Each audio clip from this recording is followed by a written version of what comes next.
Now recording on the computer. All right, guys, welcome to the 4-on-5 CoachCast with Nickademus, De La Rosa, Jeff Browning, Travis Macy, and Krissy Moehl. Excellent coaches from around the world here to answer 5 of your most pressing questions here in under 2 minutes. All right, so first up for the question. Boom, you nailed it, buddy. Oh, thanks, I tried. All right, so first up on the questions from you guys here for this week. Strength training, cross training through the winter months. How do we do this? And is this something you recommend guys doing through the winter months and all that? Let's maybe start off. I'm just going to popcorn it. Jeff, I'm going to put you on the spot since this question came from your guys, and we'll put up the timer for it.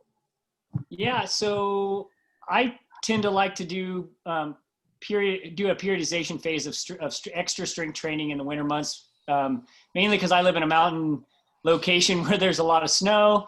So it's nice to have an indoor activity to focus on, but also, sometimes strength training tends to take a little back seat in the middle of the season in the summer when we're putting in extra volume. So we've cannibalized a little muscle in the off season or in the main season. And so in the off season, building some of that muscle back, also work on imbalances that you might be dealing with, or even a little niggle that's coming out of season.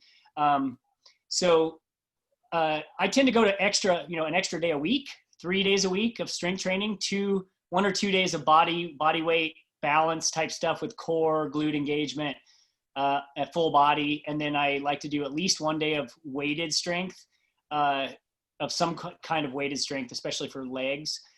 So that's my main focus for my athletes I coach, is focusing on those, full body core and glute engagement, upper body, lower body, so we can work on that building muscle back up in the off season that we kind of break down during all that volume of running during the ultra season. So that's my 2 cents. And I did it inside of 2 minutes. Awesome, man. Nicely done. Gives me a chance to attempt to cancel this and reset it. All right, nice. Let's just go in a counterclockwise circle as it appears in my thing. So we'll go Travis next, if that's all right. Ready? Yeah, I think everything Jeff said is right on, and I like that idea of getting scientific, getting targeted, working on things that you haven't done before. But if I was to sum it up briefly, I think for most runners, it's just do something. A lot of runners have a lot of pushback, and again, it's probably just from time, energy. We all have lives and kids and jobs and stuff, and a lot of runners just kind of end up doing nothing, and all they do is run. And what I like to tell people is it doesn't have to be that hard. You don't have to change your clothes and drive to a gym and make it this big deal. See if you can find something alone or with your coach or with your spouse or with your kids or online or whatever to do something and do it consistently. And, one of my favorite workouts, I do it pretty much every day, and I recommend it to a lot of my clients, is just a real simple, like kind of 10-minute activity that you can do in the evening watching TV or reading. And it's do a set of push-ups, whatever's right for you. Maybe it's 5, maybe it's 10, maybe it's 20 or 30. Do a set of push-ups, do 4 minutes of crunches, 2 minutes or regular crunches, 2 minutes or reverse crunches, do another set of push-ups, and then do 4 more minutes of crunches, 2 minutes on each side, and another set of push-ups. And it's not that much, but again, it's something. And you do these little things over and over, kind of like running. You run, you're not going to make a big breakthrough by doing something incredible on a given day. You do a little bit each time, and do that with the strength as well. So, all right, what do you know? It took me 2 minutes to say something real simple, but do something. All right, love it, man. All right, Chris, let me reset the little clock here for you. And ready when you are. Right on, thanks. I'm on the same track there, Travis. Like, find something you will do. And because we are runners, we like to run. And I think with this focus on the winter training, you can come up with all the excuses during the summer, like, oh, I just want to be up in the mountains. Well, do you really want to go outside on a rainy day? So just kind of switch your mindset a little bit. Try and find some resources for you. Jeff, I have your Tough 21 listed on my runner's calendar as an option. So I give options to, I have a couple of my own core workouts. I've got the link to Jeff's. Amidst a pandemic, I had to get real creative, and I found some different stuff on YouTube. ProTech has some resistance bands that I've been integrating. So just getting creative and finding something that you will do. I will add on top of that, give yourself some grace. This is a tough time.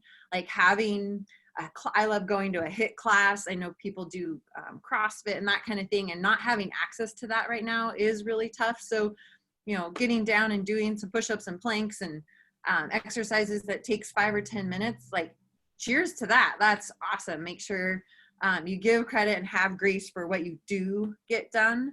And I guess the big thing I would always say with strength is consider your goals. So what is it that you're working towards? If it's next year's event and you're training for a flat and fast, what like powerful dynamic workouts can you do to help emphasize that? Or if you're training for hard rock and you're looking at that like endurance and high like elevation profiles, what kind of strength work can benefit that?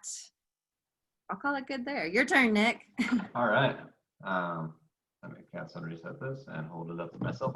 So no, I loved everybody's thing. I think, you know, both what Krissy and Travis were saying there to me is really relevant. Where you know, you're at the end of the day, what's the person going to do? I come from a background where I really enjoy getting into the ridiculously detailed, where I love to do a gait analysis around this time of year. So I'll watch the person run, and then I'll watch the person move their feet, and I'll get into every little muscle from head to toe that's functional, dysfunctional on you, maybe aligned, not aligned, and I'll get into the deep end with that stuff on people. However, there is the flip side of that, is what of that, you know, you have some people who will be really gung-ho with this stuff, and they'll just go full 9 yards of, all right, let's get in a gait analysis and just tear me apart and let me know every single specific muscle that's weak on me. Those programs can get really complicated, relatively speaking. So it's sort of a goal of the coach to then like take that stuff and distill like, okay, here's everything wrong with you, or what I try to do.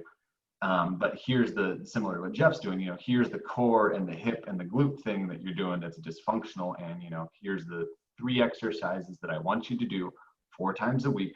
Easy, takes 10 minutes, that'll help you the most. Never mind that small foot muscle. Maybe we'll look at that another time.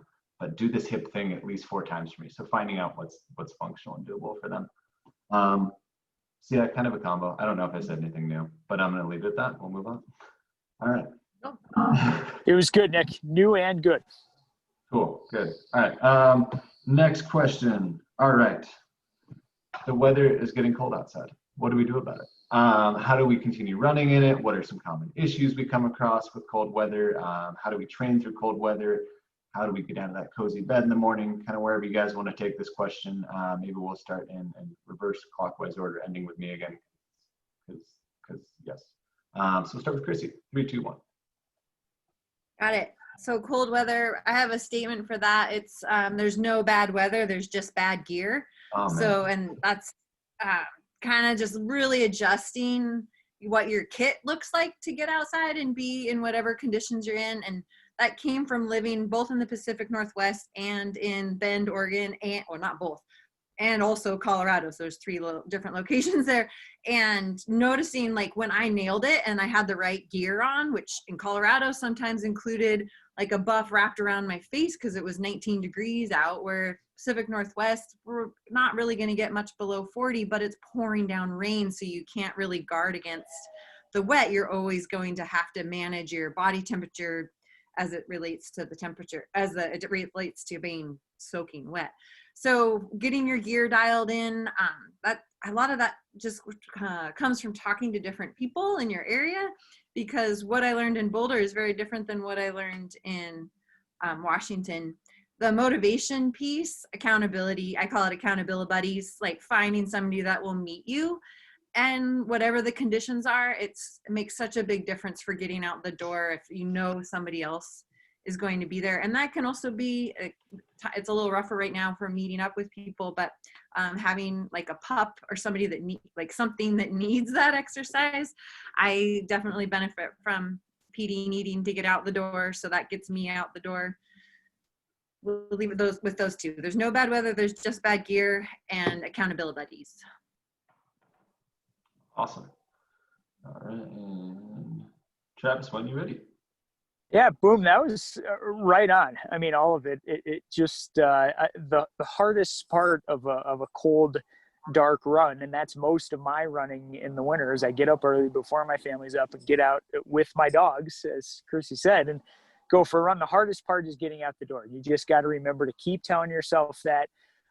Especially if it's in the morning, see if you can prep the night before. You know, it seems simple, but lay out your shoes and your socks and your tights or your pants or whatever you're wearing and have them ready to go. I do that. I mean, how many damn runs have I been on out in the cold in my life? Hundreds and thousands, but I still do that because I know it helps me, especially early in the morning. I'm all groggy and I'm drinking my coffee and I can't find stuff.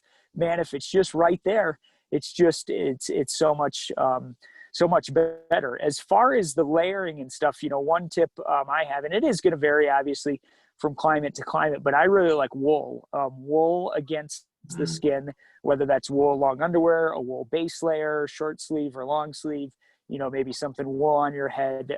The wool is great because when it gets wet, you know, from sweat and or precipitation, it still stays warm. So use that wool and start cool. I think a huge mistake people make is, oh my God, it's so cold outside. And they put on every single article of clothing and then they start running. And shortly thereafter, they're soaked with sweat and then the sweat freezes and they're frozen. So start a little cool and let yourself warm up. And I'm telling you, you are going to be okay. You can run in the snow. You can run in the rain. In any weather is good weather for running. Get some shoes that have traction devices or built-in spikes or something like that. Like, you can run in any weather, and if not, run on the treadmill because the treadmill is great for speed. Yep. Awesome. Cancel that. And Jeff, good when you are. Well, I agree with both of what they said because I used all of those strategies. I think another one for me, and I'll kind of expound on what Travis said, the treadmill and other things indoors can be great strategies for those really gnarly days or those melt out days. I live in a place where we have a lot of snow. So, you know, I use traction outside so I don't slip and slide. So I also snowshoe run. So I go and actually use it as a groom. I'm what you call the grooming machine for some of my local vert trails. You know, I keep 2 to 3 miles of vert up about 1,500 feet on a couple of canyons open. I'm usually one of the first people to go through it. And I find if I go break trail on an out and back, people will start hiking it and packing it down. So as long as I break trail, but if I don't break trail, they won't go there. So it's a funny, like social behavioral pattern of hikers in the winter. So somebody has to make first tracks. So I like being the grooming machine. I have a pair of running snowshoes I use for that. I also Nordic ski. I cross train on Nordic skis. I backcountry ski. I also have a treadmill and my road bike's on an indoor trainer. So, and another strategy that really works for me is for indoor stuff like the treadmill and bike trainer, is save Netflix episodes or movies, like an episode. So if you're doing a whole series, only allow yourself to watch it when you're working out so you can't cheat. So it motivates you to get back on the bike or get back on the treadmill. So those are great ones. Those are great tips out there that help you get motivated and stay motivated in the winter. Just train daily. Boom. Billions was my series last year on the bike that I watched. It's a good one. And if there was a Netflix show about behavior analysis of Jeff Browning's various patterns, man, that would be a good one. All right. I have to watch it. I haven't seen it. I just changed that. That's going to be our last question. Just changed to one Netflix recommendation for indoor training. Yeah, we'll get to that one. All right. My short spill here on winter training.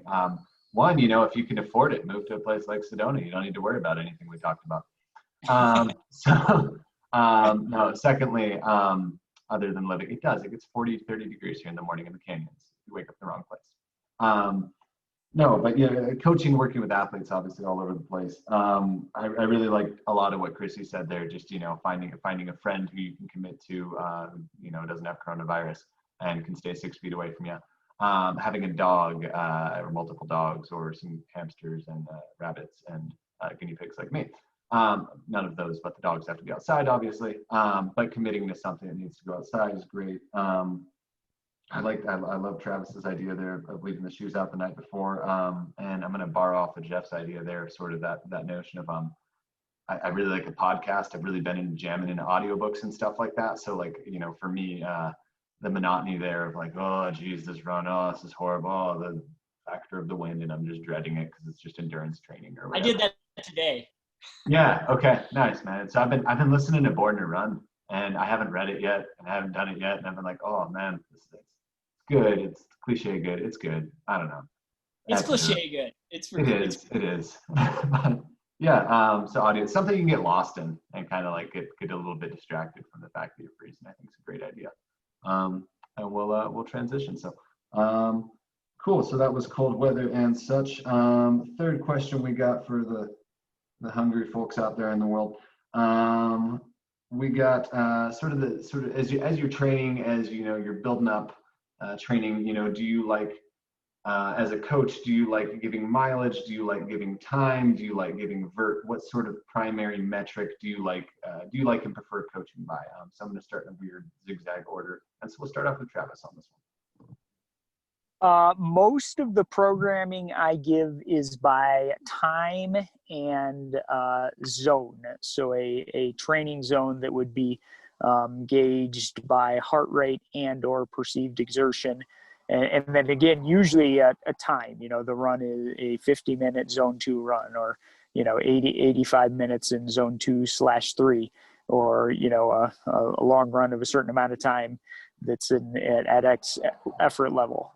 So mostly time. That said, I do use mileage for most athletes on most long runs, with the long runs typically having a mileage goal and a vertical gain goal. And that vertical gain goal hopefully is similar to the race that's coming up. So, you know, you got a 100-miler with 20,000 feet of vertical gain.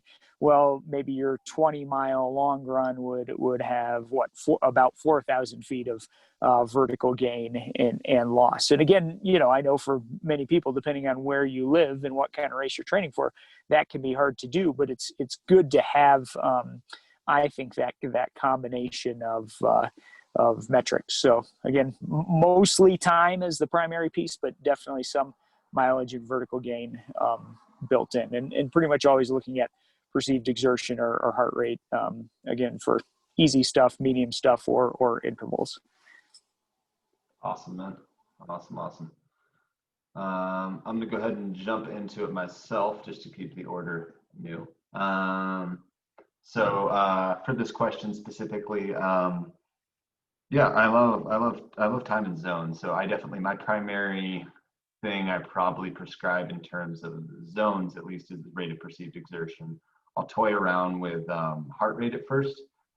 I toyed around with it a lot when I started beginning coaching. The more experienced I've gotten kind of with coaching, and the more I've just coached a variety of people, RPE is by far the easiest thing and the best thing, especially in the ultra distance. Heart rate just gets really weird on the trails, and is really weird to do with, like, oh, I drank 3 cups of coffee this morning, and I woke up late, and I didn't sleep last night, and I have a slight cold. And oh yeah, and I take whatever it is, you know, a blood thinner or something like that, you know, and their heart rate will mean something strange. And so yeah, I really love RPE for that reason. And then I'm mileage time vert. I'm very specific as to like what that person's psychologically going to benefit most from. If the mileage has been too overwhelming for them, and it's scary to kind of see, or it's aversive maybe to see 8 miles, I'll maybe put 60 minutes or 75 minutes, specifically if this is a 60-hour work week CEO type person or something. We'll go more with time. Mileage I do prefer over time, just in the respect of, you know, 100 milers still 100 miles. If you run 24 hours that week and you only cover 60 miles, 100 miler is still 100 miler. And so it comes down to, I don't know. I really like what you're doing there with the long runs, Travis. I would sort of be, okay, these are going to have this. So yeah, kind of what you said there with the gain and making those long runs really gain relevant. This is one I could ramble on, so I'm going to stop from rambling and pass it on. All right. Jeff or Krissy? Surprise me.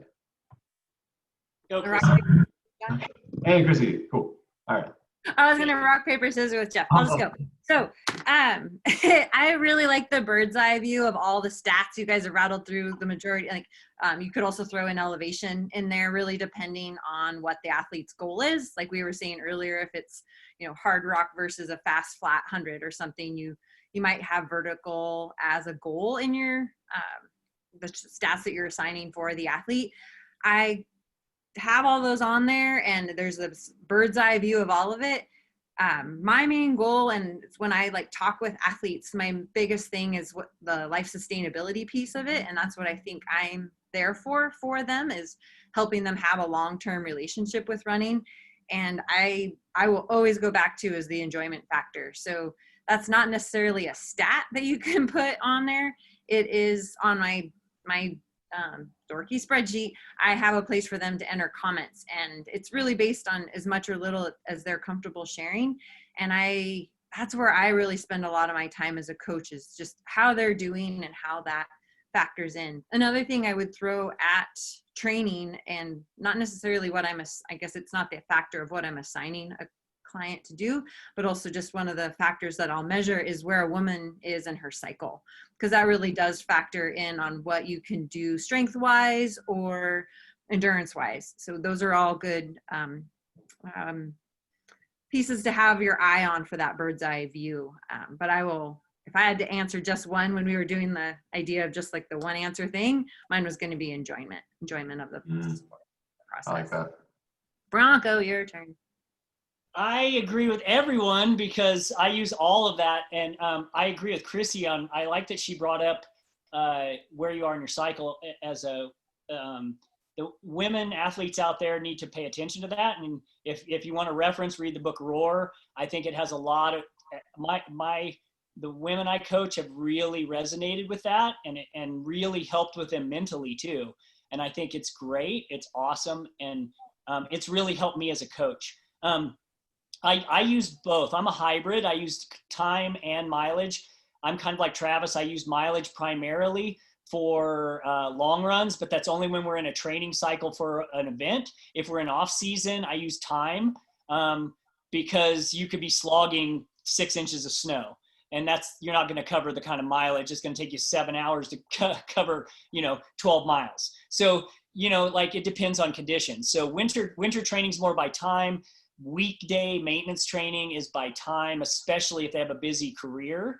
Some of my more seasoned long-term athletes that have been doing it longer and have a long time history in running, I might do all of their training by mileage. So I kind of customize it according to my athletes. Each athlete's a little different. So, and it also, it depends on motivation. So what motivates them really, mine's custom. So it depends on that person and that individual, whether I'm going to use time or mileage, and knowing them, after I get to coach them for a while, knowing them. So those are kind of my main ones. I'm trying to think if there's anything else I've missed. You guys kind of covered everything. So I'm just kind of bringing up the rear and with the sweeper.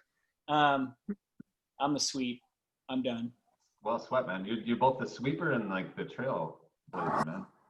Yeah. All right. So you guys are good. I'm learning.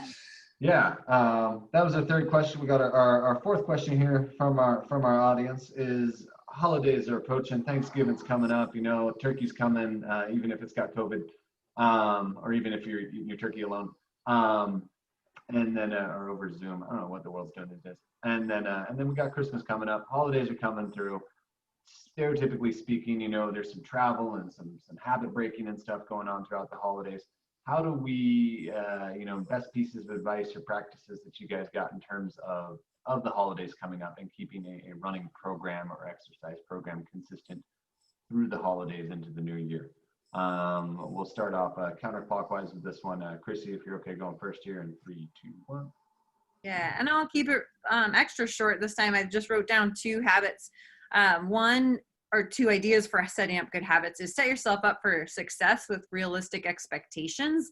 We can think like, oh, I'm going to, nail it this holiday. I don't have as much or whatever. Just be really realistic of what your timeline looks like over the next 2 to 3 months. Maybe that's writing it out and putting on under what each day is going to look like. Or like if you have travels, which might not be as much this year, but if there are those kind of things that are getting that could potentially get in the way of your training, so just be gentle with yourself and have realistic expectations. And if things change or whatever, then that's okay too. Be all right with that, and just the reality of where you are right now. The other one I would throw on that is work with a coach. I mean, we're here, like there's 4 of us here. There's lots of other great coaches out there. Find somebody that you resonate with that can help you be realistic about your training. And man, there's books out there, there's online, you can write your own training plan, but having a sounding board and a coach, I have a coach, we all can use that help in our lives. So if that's something that works for you financially or whatever, I do think that that's another good way to set up good habits. Just somebody to hold you accountable. All right, Travis, you are on. 3, 2, 1. Yeah, I think the routine is good, and work hard to set that, but also, man, give yourself a break, especially like on the holidays themselves. Thanksgiving, Christmas, whatever. These are special days, and I think a great thing to focus on is your family and the people around you, and especially maybe post pandemic when we have real holidays again. Make those your focus, and give yourself some flexibility. One thing I often write in for my clients, especially on travel, you're going to visit somewhere, I just call it an exploratory fun run. Like, just go out and run, and I give them a range, exploratory fun run, 45 minutes to an hour and a half or whatever. Like, get out there and just explore a new place. And yourself on holidays, maybe you're the kind of person where a holiday generates some anxiety or tension or whatever. Maybe that's a good day for you to get up early and go for a run on your own, so you're more at peace. Or maybe you're more stressed out by, oh God, I got to get in a run. And if that's you, like, just give yourself a break. You don't have to go for a run. Have fun with your mom or your grandma or whoever it is. So there's a few of them. No, that was awesome. Can I just interject? Takes his remaining 20 seconds. Yes, I shall give my additional time to the one that will right. All right. That's 10 seconds now, though. You just really triggered an idea. Is, like I said, be realistic, but be realistic with your family. So those people, like you're just saying, Travis, but those people that like maybe have an expectation that you're somewhere, like share your priority of like, I'd like to get this run, and how can I work with my family? I mean, that works on a day-to-day basis, but it seems to be elevated during the holidays in terms of what their expectation of your time is and what you want out of your training. So good reminder on that one. Yeah, communicate. I'm glad Krissy reminded me of what my wife would want me to say, which is communicate ahead of time. Go into the day, the week, the travel with a shared mental model about what's going to happen. Yeah. It helps everyone. I forget that, but I'm glad you guys reminded me. Yeah, lovely. All right, you Jeff, can tell this has maybe been an area of challenge in my life. Krissy stole mine. It was set expectations in the holidays, especially if you're in a training block. You have to set expectations, and if you have a specific kind of training you're doing at any time. But if it's just off season, then take the pressure off, and 15 minutes is of value. That's one of my favorite Arthur Lydiard quotes. And, get out the door for 15, 20 minutes and then come back and hang out with your family. I like to get up. I usually work out at lunch, or I'm not a big morning person, but when on the holidays, if we're traveling to see family or something like that, I'm always like up early and I'm out the door and getting my workout done before and back to hang out. So it's done for the day. And I just keep it short, unless I'm in a major training block, and then I have to set expectations and negotiate what day works for everyone when I get there. So I come there with a loose plan of like, I have to get this specific workout in once or twice out of the 4 days I'm there or whatever. And then the other days are just maintenance ones. And I take pressure off with not worrying about how long it is, just as long as I get it in there. So that's mine for the holiday. And one last one from a nutritional standpoint, I like to always do a reset after the holidays. So I always drink too much. I always eat too much. There's so much good food around. And I have a family that likes to drink wine. So I always drink an extra glass. I don't drink that much, but normally I drink more than I normally do when I'm at the holidays. So one of my things is when I get home back into my normal routine the week after the Thanksgiving or the week after Christmas, I always do a very kind of a really strict low carb reset. And for me, that works really well. I dropped a couple pounds I put on over the holidays in 1 week, and I'm back training at my right weight.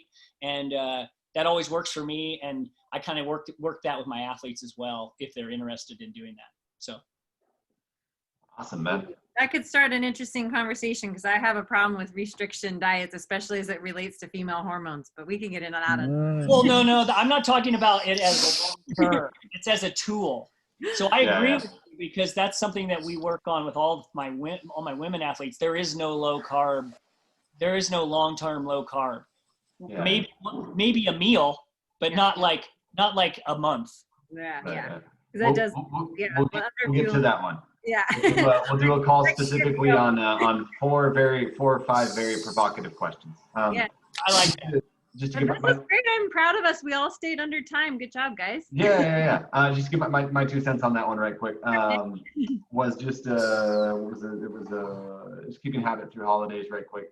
Just really for me personally reiterating what I think for me it's a matter of self-forgiveness. There's a psychologist out there, Kristen Neff, who's really, really good about this stuff.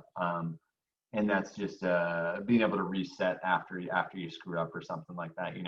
I'm more on that. Travis sort of mentioned a spectrum there of, athletes who were going to maybe relax and have no problem being present with a family versus, really anxious about missing workouts and stuff. I personally fall more in that realm. A lot of my athletes that I work with maybe fall more into that realm. Oh man, I'm missing a workout. I think the more that you can psychologically pull yourself into the present and be there with your family, that the more that expands your identity. So you're not just a runner, you're not just training, the more you can have those multiple facets of life that you enjoy more than just running. Finally, when COVID gets over and we get a few races, the less overall pressure psychologically you'll have on yourself as an athlete. So whether that leads to success or failure in your event, you had a freaking great time with your family. So there's less pressure riding on you. And that'd be really the only thing that I can think of to add to anything we said. So, cool. Final. Dude, that was a profound 1.5 minutes, Nick, and right on. Good job. That's good amount. Good amount of Spanish, Jeff. There you go. All right, final question. People are dying to know favorite Netflix show to watch while stuck on a treadmill, facing a wall otherwise. Let's start off with whoever wants to go. Or Netflix show you binged, latest Netflix show you binged. I'll go first because I don't even own a television, so I'm out. Sorry, guys. My wife Amy and I have been getting into The Queen's Gambit on Netflix. Good deal. Go ahead, Nick. Oh man, I guiltily really enjoyed Emily in Paris with Jade. That was really good. That was a good show. Not gonna deny. I like it. Mine has been I'm drawing a blank. What was it? I haven't watched it for a while. I haven't actually had TV on for a while. Tiger King is what it's called, Jeff. Yeah. No, it's not. It's not Tiger King. Don't try to Tiger King. Do you know him? Does he? Are you? Yeah, he was my neighbor in Missouri when I was growing up. No. Okay. Yeah. No, I was Grimm was one I was binging last winter. That kept me super motivated. I had never got into it when it was on, when it was on a episode on TV. So I thought my son, my 18-year-old, was like, Dad, you got to check this out. So I did. And I kind of got hooked on it. So, I mean, I was like binge watching it on airplanes, and I was, traveling, and in hotel rooms by myself. Like, it was kind of bad. I had a problem. But it was a good one. I mean, finding one that you really like, and just move on. If you don't like it, like first couple episodes, move on to another one. Find one that like speaks to you and keep it for those treadmill days. Exactly. Yeah. Exactly. For the treadmill or trainer bike, it's just fun, like the fun, stupid stuff that you would never take time to actually sit down and watch. Like that I can't even remember the name of the show, but the one about winter is coming, with all the kings and stuff. Oh, yeah, Game of Thrones, man. That was excellent. Yeah, okay, yeah, like I watched that whole thing sitting on the bike, and it was awesome. I'm gonna wrap it up so it stays on 20 minutes. All right. Guys are And welcome. And thank you for attending 4 on 5 CoachCast with Jeff, Nick, Travis, and Krissy. All right, here we go. You guys are awesome. I learned a lot. Thanks everyone. yeah, this is great.